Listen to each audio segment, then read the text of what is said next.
8월 첫 주의 설교가 예수님 보여주신 섬김의 길. 지난주에는 섬김의 자세, 어떤 자세요? 하인의 자세입니다. 오늘 예수님이 보여주신 섬김의 방법. 3절에 보면 시몬 베드로가 나는 물고기 잡으러 가노라 하니 그들이 다른 제자들도 우리도 함께 가겠다 하고 나가서 배에 올랐으나 그날 밤에 아무것도 잡지 못하였더니. 이 구절을 읽을 때 제 마음 가운데 느껴진 생각이 있는데요. 제자들의 이 당시에 그 마음의 심정이 느껴져요. 이 말에 나는 물고기 잡으러 가겠다는 이 베드로의 말에 우리도 함께 가겠다는 제자들의 말에 묻어있는 그들의 마음이 뭘까요? 뭐가 느껴지세요? 절망입니다. 절망이 느껴져요. 이 시점으로 보면 예수님께서 부활하신, 그리고 예수님께서 앞서 예루살렘에서 먼저 만나셨습니다. 예수님께서는 제자들에게 갈릴리에서 내가 다시 너희를 만나겠다고. 그래서 오늘 1절에 봐도 그 후에 예수께서 디베랴 호수에서 또 제자들에게 앞서 예루살렘을 만나셨어요. 근데 다시 갈릴리에 가서 너희를 만날 것이라고 그렇게 예수님 말씀하셨습니다. 그러한 시점에 왜 제자들이 물고기를 잡으러 갔을까? 영광의 예수님, 부활하신 주님을 이제 기다리는 시간이에요. 예수님 만날 시간을 기다리는 왜 이 중요한 시간에 왜 옛 일로 돌아갔을까? 왜 물고기나 잡으러 가려고 했을까? 하는 이들의 말에 묻어나는 그들의 마음의 절망이 느껴지시는가요? 막상 예수님께서 부활하셨을 때 제자들은 엄청 충격을 받았습니다. 아, 예수님 정말 당신이 하나님의 아들이셨군요. 이전에 몰랐던 게 아닙니다. 이전에도 주는 그리스도에서 살아계신 하나님의 아들이시라고 고백도 했었어요. 그런데 그때와 다르게 정말 처참하게 채찍에 맞아 찢기시고 피를 많이 흘리시고 형체를 알아볼 수 없을 만큼 붓고 멍이 든 그 상태로 십자가에서 숨이 멈추시고 시체가 되어서 끌려 내려주셨던 그러한 예수님께서 무덤에 묻혀진 그 예수님께서 제3일에 그들 앞에 부활하신 몸으로 나타나셨을 때 그들은 너무나 이 부활하신 예수님 앞에 자신들의 초라함을 느낄 수밖에 없었습니다. 아무것도 아닌 무식한 어부들 부르셔서 3년 동안 말씀을 들려주시고 여러 가지 기적도 보여주시고 그렇게 하셨는데 부활하신 예수님 앞에 자신들의 모습이 너무 초라한 겁니다. 처량한 겁니다. 자신들은 비겁한 배신자들이거든요. 예수님을 버리고 도망쳤던 자들입니다. 자기 목숨이 아까워서 예수님을 3번 부인하는, 저주까지 하며 부인하는 그러한 자신들이 너무 자신들이 싫고 초라하고 처량한 아무것도 이제 남은 것 없는 절망의 늪에 빠져있는 제자들의 모습입니다.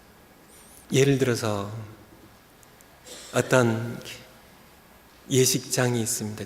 결혼식장인데 신랑이 왕자예요. 왕자의 신랑 기다리고 있는데 신부는 거지예요. 배운 것도 없고 가진 것도 없는 옷도 거지의 옷을 입은 예수님, 부활하신 예수님 앞에 서야 하는 제자들의 심정을 이해하시겠어요? 자신들의 모습이 도저히 예수님 앞에 서기에는 너무 초라한, 비겁하고 더러운 자신들을 향하여 그래서 그들 마음과 다 무너졌지만은, 아무것도 없지만은 딱 한 가지, 그들이 자신 있는 것이 하나 있다면 바로 물고기 잡으러 가는 겁니다. 나는 물고기 잡으러 가겠다는 것은 그들 마음과 안에 남아있는 자신에 대한 존재 확인입니다.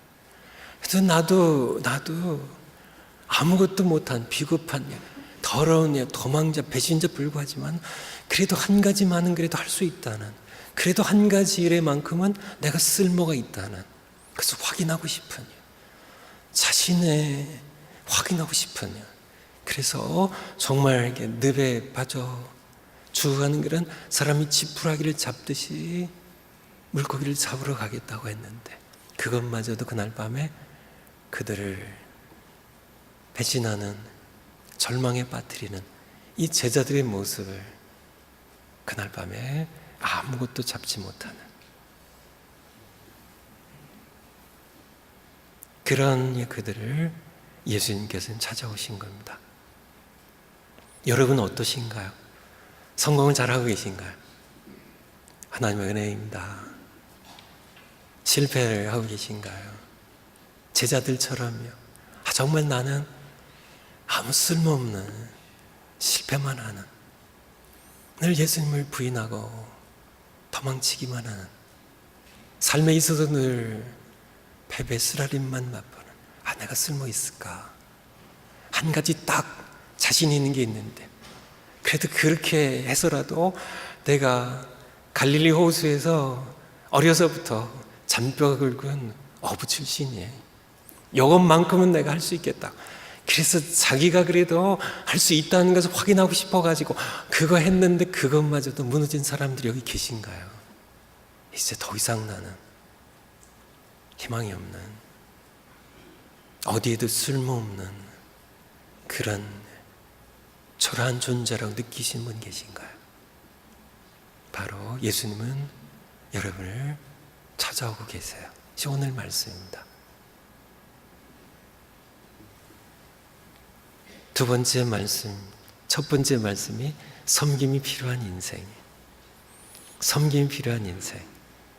그들은 섬김이 필요했습니다. 여러분 어떠신가요? 두 번째, 찾아오시는 예수님이에요. 예수님께서는 실패한 인생들 찾아오세요. 절망의 현장을 찾아오신 예수님. 예수님은 왜 이 세상에 오셨어? 섬김을 받으러 오셨어?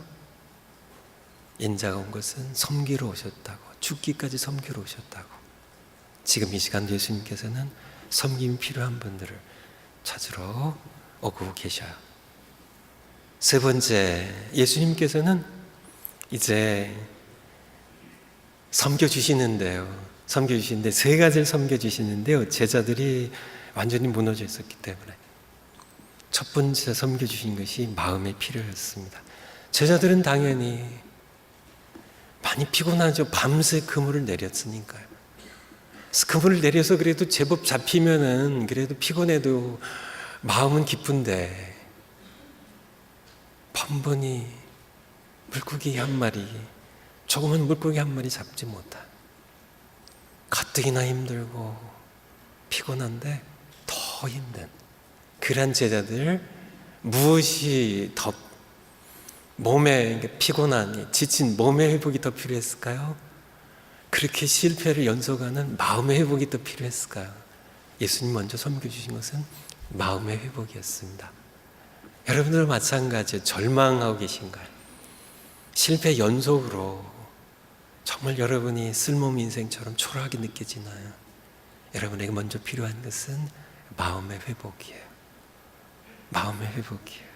예수님께서 그들을 어떻게 마음을 회복시켜 주셨을까요? 예수님께서는 그들로 하여금 성공을 경험하게 함으로써 실패와 좌절과 절망으로 무너진 그들의 마음을 회복시켜 주셨습니다. 성공을 경험해야 돼요. 성공을 경험하면, 그런데 이 성공이 어떻게 왔냐는 것이에요. 제자들이 기술이 좋아가지고 열심히 있어가지고 제자들이 물고기를 많이 낚은 것이 아니라는 것이에요. 예수님께 순종한 것으로 순종이요. 오른편에 그물을 던지라고 하셨던. 사실 여러분 생각해 보세요. 그 당시에 갈릴리 호수에 제자들이 타고 있던 배가 얼마나 컸을까요? 노 젓는 조그만 손바닥만한 나무배입니다. 아니 오른편이랑 왼편이 무슨 큰 차이가 있겠어요? 물고기들은 뭐 빠르게 돌아다니는 그런 동물들인데, 아니 그 조그만 배에 왼편이나 오른편이 무슨 차이가 있겠냐고요. 오른편에 던지고 왼편에 던지고 무슨 차이가 있겠냐고요. 근데 엄청난 차이가 있습니다. 무슨 차이일까요? 순종이 만들어내는 차이예요. 사실 왼편 오른편 큰 차이 없습니다. 그 조그만 배 아니 왼편에 던지니까 없고 오른편에 던지니까 많을까요? 그게 아니고요. 그 차이를 가져온 것은 순종이에요.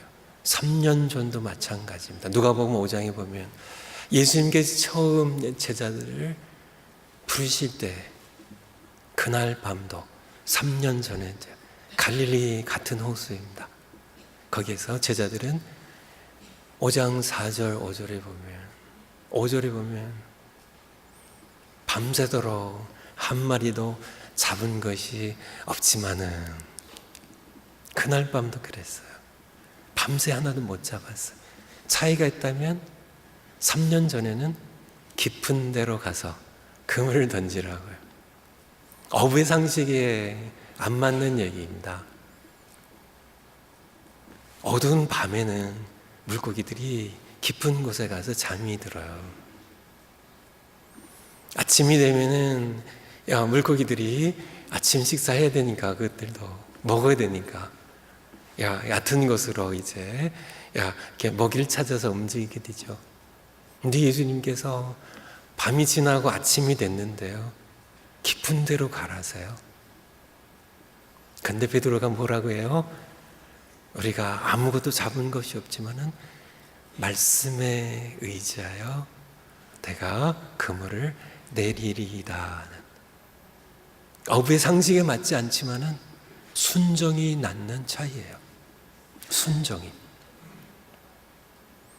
여러분들 많이 지쳐 계신가요?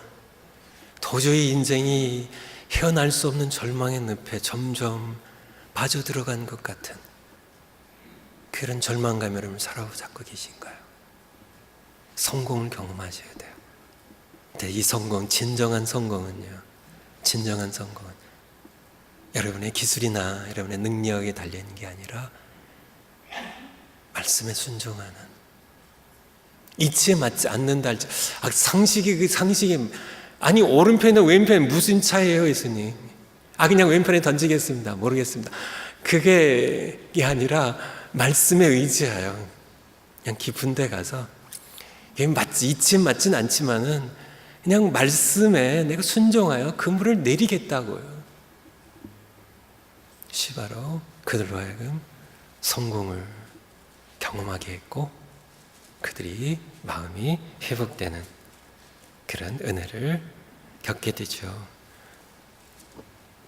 두 번째, 예수님께서는 몸의 필요를 섬겨주셨습니다. 9절에 보면 육지에 올라보니 숯불이 있는데 그 숯불 누가 피웠어요? 예수님밖에 거기 없으니까요. 제자들은 다 배 타고 있어요. 예수님이 피웠습니다. 예수님이 숯불도 피우셨네요. 그 위에 생선이 놓였는데 누가 생선 갖다가 거기다 구웠을까요? 예수님이요. 떡도 그렇게 하셨습니다. 12절에 보면 예수께서 이르시되 와서 조반을 먹으라. 누가 아침 식사 차리셨어요? 예수님이요. 예수님께서. 13절에 보니까 예수께서 가셔서 떡을 가져다가 이제 육지에 올라왔으니까 이제 너희가 갖다 먹어 이렇게 안 하시고요. 예수님이 가셔서 자기가 구운 떡도 가져다가 그들에게 주시고 또 생선도 그와 같이 가져다가 주셨습니다. 몸의 피를 섬겨주셨습니다. 부활하신 예수님, 만왕의 왕께서요. 밤새 일하고 배고픈 제자들을 위해 아침 식사를 친히 준비하여 먹게 하셨습니다. 시 예수님이에요. 세상은 거꾸로죠. 세상의 왕들은 발에 흙도 묻히지 않습니다. 왕이 말을 타면 신하들이 아니면 종들이 방바닥에 엎드려요. 발 딛고 올라가서. 만왕의 왕신 예수님은 나는 섬김을 받으러 온 것이 아니라 섬기러 왔다. 그 예수님 식사도 발도 씻어주셨던 지난주일에요. 제자들을 위하여, 배고픈 제자들을 위하여 생선도 구우시고 숯불 펴서 떡도 구우시고 가져다 주신 예수님, 바로 그분이 여러분의 주님이세요. 여러분의 왕이십니다. 다섯 번째, 영혼의 피를 섬기셨습니다. 우리 교독하지 않았지만은 15절 17절 세 절에 보면 예수님께서는 특별히 베드로를 지적하시면서 베드로를 향하여, 왜냐하면 베드로가 가장 많이 처참하게 무너져 있었기 때문에요. 그래서 베드로를 대표로 지적하시죠. 네가 나를 사랑하냐고 세 번 물으시고, 내 어린 양을 먹이라, 내 양을 치라 돌보라, 내 양을 먹이라고 소명을 다시 일깨워 주시죠. 왜 갈릴리를 선택했을까요? 예루살렘 성 밖에서 예수님 부활하셨고, 예루살렘 성 안에서 숨어 문 닫고 있던 제자들 만나셨고, 그냥 예루살렘에 계시다가 승천하시면 되는데 왜 부활하셔서 승천하실 때까지 40일 동안 왜 갈릴리를 왜 가게 하시고 거기서 만나시고, 또 승천은 또 예루살렘 성벽 감람산에 사시니까 또 다시 오게 하시고, 왜 갈릴리 호수 있는 곳에 왜 가게 하셨을까? 왜 거기서 만나자고 하셨을까? 바로 3년 전에 예수님께서 갈릴리 호수에서 처음 소명을 주셨기 때문에, 거기에서 예수님께서는 아무것도 잡지 못했던 그들에게 깊은 데로 가서 그물을 던지라고 하셔서 많이 잡게 하시고, 그리고 많은 물고기를 잡았을 때 예수님께서는 이제 너희는 물고기 잡는 어부가 아니라 사람을 낚는 어부가 되게 하리라고 소명을 주셨어요. 3년 따라다니며 예수님을 그렇게 해서 섬겼는데요, 제자들이 다시 무너졌을 때, 다시 3년 전에 부르셨던 그곳으로 부르셨습니다. 거기서 소명이에요. 사람을 구원하는 낚는 어부라는 소명을 다른 말씀으로 내 양을 먹이라는 소명입니다. 이 소명을 주심으로 그들을 다시 영적으로 회복시키는 소명입니다. 소명에 대하여. 소명은 사람을 살려요. 이제 제자들이 다 무너졌지만은, 여전히 그들은 아무것도 가진 것도 없지만은 소명입니다. 소명이죠. 이제 살아야 할 이유가 생겼어요. 그전에 왜 이제 생선을 먹어야 되는지, 왜 먹어야 되는지, 내가 왜 살아야 하는지, 내 왜가 숨쉬어야 했는지, 여러분에게 소명이 있으신가요? 예수님 여러분의 주신 소명, 그것을 붙잡고 계시냐고요. 이것이 없이 우리가 살아간다면 우리는 영적으로 침체하고 절망에 빠질 수가 밖에 없어요. 내가 왜 살아야 하는지, 내가 왜 일하고 있는지, 내가 왜 음식을 먹는지, 내가 왜 숨쉬고 있는지, 그것이 바로 소명이 가져오는, 내가 사람을 낚는 업으로 부르시는 바는, 무너졌지만은 다시 예수님께서 내 양을 먹이라고, 내 어린 양들 돌봐달라고, 그 그 무너진 제자들입니다. 아무것도 쓸모없는 그런 좌절에 빠져있는, 이제 더 이상 나는 예수님을 섬길 만한 만왕의 왕의 그의 사람이 되어서 섬길 만한 그런 아무것도 없다고 좌절에 빠져있는 그들에게 소명을 주심으로 갈릴리 호수를 다시 불러내셔서 거기서 내 양을 먹이라고 부탁하심으로 제자들이 이제는 왜 그들이 다시 딛고 일어서야 되는지, 왜 그들이 살아야 하는지, 그들이 왜 일해야 되는지, 그들이 삶의 목적과 이유를 그들에게 말씀해 주신 것, 이것이 그들을 살렸다니까요. 그들의 영혼을 살린 겁니다. 좌절에 빠져있는 여러분들이 마음도 회복하셔야 돼요. 성공을 경험하세요. 말씀에 순종함으로요. 몸도 피곤하고 지치시고 배고프신가요? 여러분들 음식도 먹으셔야 돼요. 하지만은 예수님께서 궁극적으로 하시는 것은 소명의 회복입니다. 소명이 영혼을 회복시켜요. 자녀들 키울 때 자녀들에게 소명을 일깨워 주세요. 위로부터 오는 소명입니다. 왜 공부해야 됐는지, 왜 대학에 가서 공부해야 됐는지, 그죠? 내 배 잘 먹고 잘 살기 위해서, 그것은 소명이 아닙니다. 그것은 내 욕망의 요구일 뿐이죠. 왜 공부를 열심히 해야 되는지, 내가 왜 살아야 하는지, 살아야 하는 이유입니다. 내가 이 땅에 존재한 이유예요. 내가 왜 이 땅에서 건강해야 하는지 그 이유예요. 건강 자체는 수단이지 목적이 아닙니다. 성공이, 세상의 모든 성공이 공부 잘하는 것이 수단이죠. 이것으로 무엇을 위해 내가 공부해야 되는지, 살아야 하는지 그 이유를 가르쳐 주라고요. 자녀들이 살아날 겁니다. 영적으로 살아날 거예요. 예수님께서 제자들 위해 하신 것이 바로 그것이죠. 소명입니다. 소명. 설교 요약에 그 밑에 보면요, 예수님께서 하신 것처럼 참된 섬김은 내가 주고 싶은 것을 주는 것이 아니라 상대 필요를 채워주는 것입니다. 우리는 자주 습관적으로 내가 주고 싶은 걸 자꾸 줘요. 자녀들의 건강 음식 줘야죠. 맞아요. 주세요. 그렇지만은 자녀들이 뭐가 필요한지, 엄마의 환한 미소가 필요한지, 아빠의 다정한 따뜻한 말이 한마디 필요한지, 자녀들이 필요한 걸 주세요. 내가 주고 싶은 거, 이게 필요하겠지, 이게 얘들 이걸 먹어야 돼 하고 이렇게 하는 게 아니라, 예수님께서는 제자들의 필요를 채워주셨어요. 그들 필요한 것을. 예수님은 지금도 우리를 섬기기에 찾아오고 계세요. 예수님을 만나시고 모시고 살고요. 그리고 예수님을 따라 섬김의 삶을 살아가시기 바랍니다. 여러분도 제자들처럼 차원이 다른 새로운 삶을 살게 될 것입니다.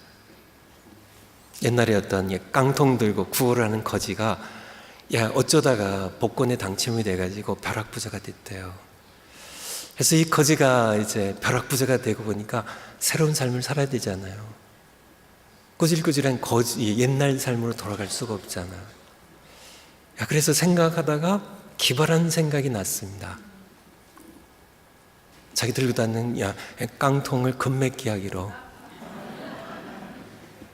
우리가 예수님 만나기 전에 우린 영적으로 거지였습니다.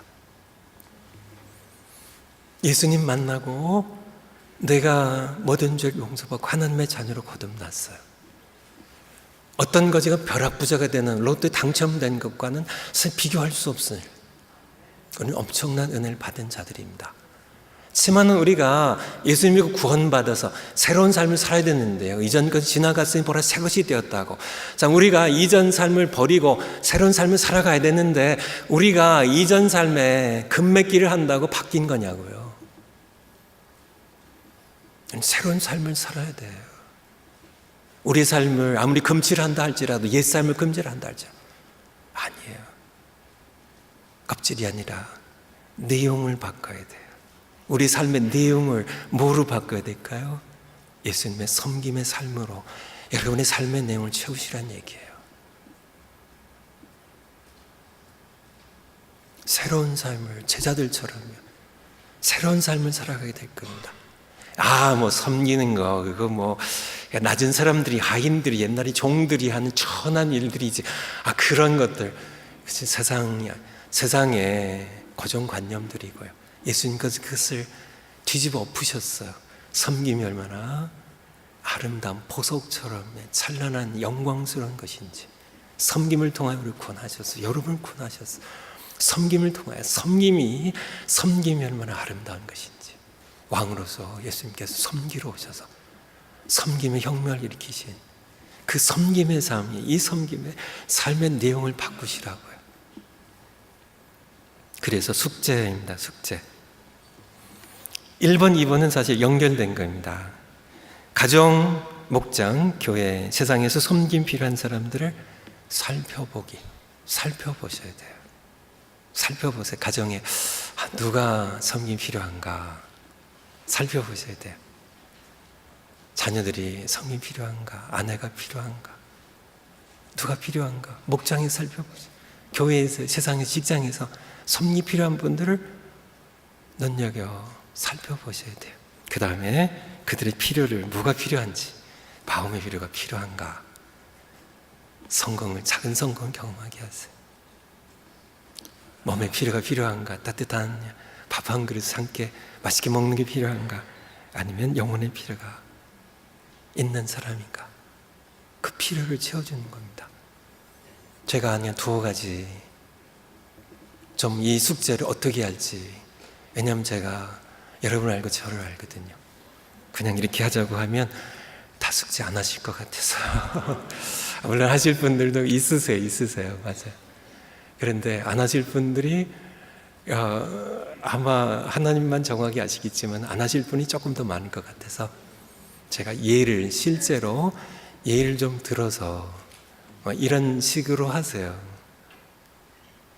오늘 남편 되신 분들은 오늘 저녁 식사를 남편이 준비하는 겁니다. 오늘 숙제예요. 오늘 숙제. 여성들은 얼굴이 환해지고 남편들은 쓴웃음을 짓는 것 같은데요. 어이없어서. 제가 아이디어를 좀 드릴게요. 그럼 목사님도 하실 거예요? 그럼 할게요. 제가 이렇게 생각해 봤습니다.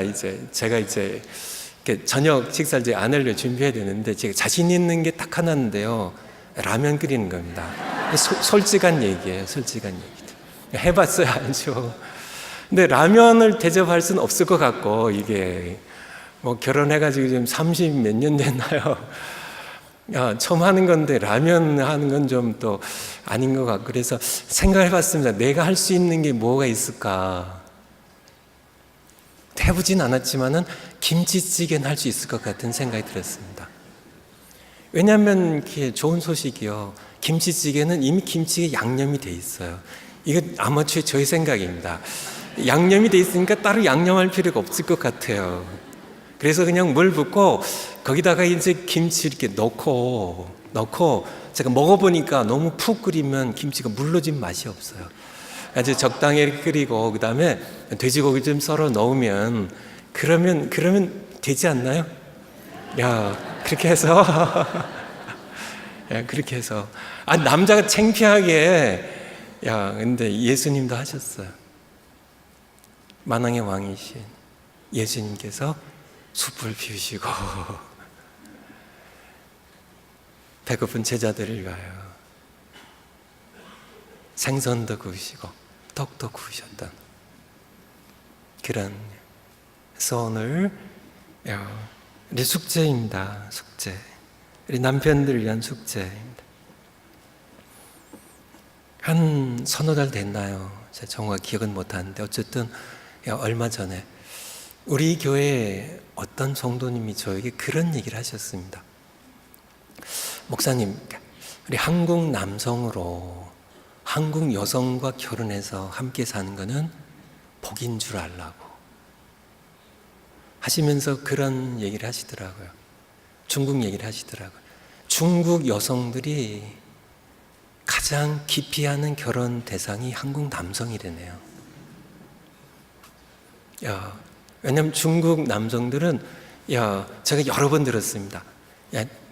직장에서 그냥 이렇게 일하고 열심히 일하고 힘들게 피곤하고 일하고 올 때 뭘 하고 와요? 집에 올 때 시장 봐서 장보 들으셨죠?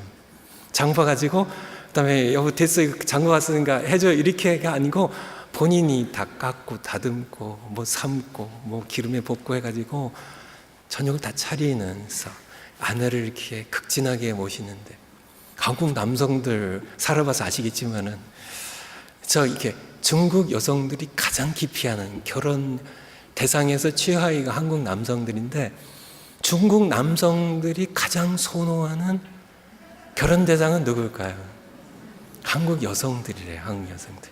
그러면서 하신 말씀이 정말 가장 결혼 기피 대상인 한국 남성이 가장의 결혼 대상으로 선호를 받는 최상급 여성과 함께 결혼해서 사니까 그냥 감지덕지하고 그냥 살라고 하마터면 결혼 기피 대상으로 장가는 못 가고 그렇게 노총각 늙을 그런 우리를 정말 최고 선호하는 결혼의 최고 순위의 한국 여성들이 결혼해 줬으니까 아시겠죠? 그러니까 오늘 가서 이렇게 저녁 이렇게 맛있게 해서 예수님의 만왕의 왕이신 예수님입니다. 그분이 하신 일이에요. 숙제하는 겁니다. 아시겠죠? 우리 부모님들, 제가 우리 어머님 생각하면요, 우리 연세 드신 우리 권사님들이 좀 불쌍해요. 우리 연세 드신 우리 권사님들은 시집살이를 한 마지막 세대입니다. 과거에는 우리 권사님들 세대이었을 때, 젊으셨을 때 어머니 시어머님 밑에서 눈물 많이 흘리셨죠. 혼도 많이 나고 야단도 많이 치고 정말 어려워서 절절매며 시집살이를 하셨는데요. 이제 하고 이제 며느리 보고 좀 시어머니 노릇 좀 하려고 했는데 시대가 바뀌었어요. 요즘 며느리들은 만만치 않습니다. 우리 젊은 우리 며느님들, 시어머님 살아계시면 친정 어머님도 그렇고요. 그분들도 시집살이 하신 분들이에요. 예, 그분들에게 섬기세요. 섬김 필요한 분들이에요. 일평생 섬겨오신 분들이에요. 한번 섬김을 받으세요 하고. 자녀들, 여러분들 자녀 뭐가 필요한지 살펴보시고요. 이제 다음 주부터는 이제 목장이 시작이 됩니다. 목장이 이제 더 기다리던 기대하는 목장이 시작되는데 여러분들 목자님, 부목자님들이 뭐가 필요할지 살펴보는 겁니다. 뭐가 필요할지. 다음 주에는 저희 집에서 모여요. 이렇게 한 주 좀 쉬세요. 그렇게 섬길 수도 있고 뭐가 필요한지.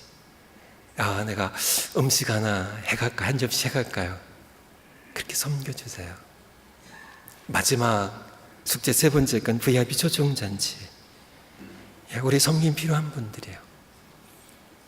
이제 오는 토요일 날 5시에 VIP와 VIP 모시고 오는 분만 들어올 수 있어요. 그리고 이제 우리 리키 킴과 또 우리 유승주 자매님 부부신데요. 자녀가 셋이에요. 5식구가 함께 오세요. 오신데 이제 리키 킴과 영어 배우시고 유승주 자매님은 뮤지컬 가수이십니다. 그래서 두 분이 하나님의 사랑을 이렇게 한 시간 시간 동안 이렇게 뮤지컬로 연극을 해서 하나님의 사랑을 전한대요. 아마 하나님의 사랑을 기쁘게 우리가 깨닫는 그런 귀한 시간일 겁니다. 그게 모시고 오는 겁니다. 그리고 오늘 제가 축도가 끝나면 잠시 앉으셔서 1분짜리입니다. 57초인가 되는 짧은 우리 VIP 초청잔치 홍보하는 동영상이 있으니까 이렇게 보시고 더 나가셔서 이렇게 많이 등록하시고 제가 목회 편지 쓴 것처럼 또 주중에 한번 연락해서 만나시고 그리고 토요일 날은 가셔서 모시고 오는 겁니다. 기도하겠습니다. 하나님 아버지, 예수님께서는 그렇게 지친 제자들, 절망하는 제자들, 모든 희망을 잃어버린 제자들 찾아가셔서 섬겨주셨습니다. 오늘날도 지친 우리들, 실패뿐인 초라한 인생을 사는 것처럼 어두운 영혼들 새벽빛처럼 찾아오셔서 만나주시고 회복시켜주신 감사드립니다. 저희들도 예수님 따라서 새로운 삶으로 섬김의 삶을 살겠습니다. 우리를 사용해 주시옵소서. 예수님의 이름으로 기도하옵나이다. 아멘.